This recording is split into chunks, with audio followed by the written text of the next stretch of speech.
आपके बच्चे इस दुनिया में आपके थ्रू आए हैं. They are not your slaves. And I'm using a harsh word कि वो आपके हिसाब से चलेंगे नहीं, वो आपके थ्रू आए हैं. And they didn't ask you to produce them. You produce them out of your will. अब हम कहते हैं कि अब मैं सुनता क्या हूं लोगों से, इसी दिन के लिए तुझे पाल पोस के बड़ा किया था. जब आपने पैदा किया है तो आप पाल पोस के बड़ा भी तो आप करोगे ना. बट दैट डजंट मीन कि आप उससे उसका हक छीन लोगे that who he or she wants to get married to or whether or not he or she wants to get married to. आपका क्या काम है, आपने अपने बच्चों की परवरिश इस तरह की कि 18 के बाद 20 के बाद आपने उनको एक लेवल पे छोड़ दिया.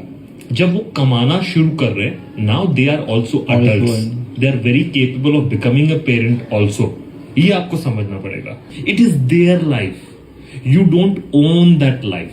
तो ये जो पॉडकास्ट है इसका नाम है unsaid feelings with Shanky, and इसमें रविंदर सिंह ने एक बहुत स्ट्रॉन्ग मैसेज दिया है for the parents, that parents का ये समझना बहुत ज़्यादा इंपॉर्टेंट होता है that you know your child is not your property.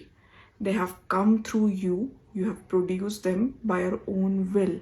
And बहुत सारे पेरेंट्स इस बात को नहीं समझते हैं. उन्हें ये लगता है कि अगर उन्होंने किसी बच्चे को पैदा किया है तो पूरा का पूरा जो हक है वो बच्चे पे उनका है. यू नो उसकी लाइफ पे उनका पूरा कंट्रोल होना चाहिए, which is of course the wrong thing. And even I have talked about this in my previous reels as well, and I have said the same thing as well. मैं अक्सर इस topic पे बात करती हूँ कि यू नो जो generally parents बोलते हैं बच्चों को कि यू नो हमने तुम्हारे लिए इतना कुछ किया, पूरा ख्याल रखा, हर चीज़ का ख्याल रखा, and everything is there. But the thing is कि जो रविंदर सिंह ने बात बोली, I absolutely agree with him in this, that it was of course your responsibility to take care of your child. वो किसी और की रिस्पॉन्सिबिलिटी कैसे हो सकती है? आपने पैदा किया है तो आप ही की रिस्पॉन्सिबिलिटी होगी ना, पड़ोसी की रिस्पॉन्सिबिलिटी तो नहीं होगी. तो आई गेस पेरेंट्स को ये याद रखना चाहिए कि यू नो ये हमारी रिस्पॉन्सिबिलिटी थी, तो हमने कोई एहसान नहीं किया है अगर हम ऐसा कुछ कर भी रहे हैं अपने बच्चे के लिए. तो अगर पेरेंट्स बच्चों को ये रियलाइज करवाना बंद कर देंगे, गिल्ट में डालना बंद कर देंगे, तो उनकी लाइफ कंपैरेटिवली थोड़ी आसान हो जाएगी.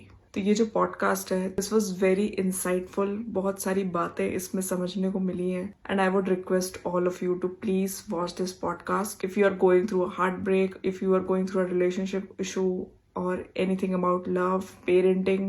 They have talked about a lot of stuff.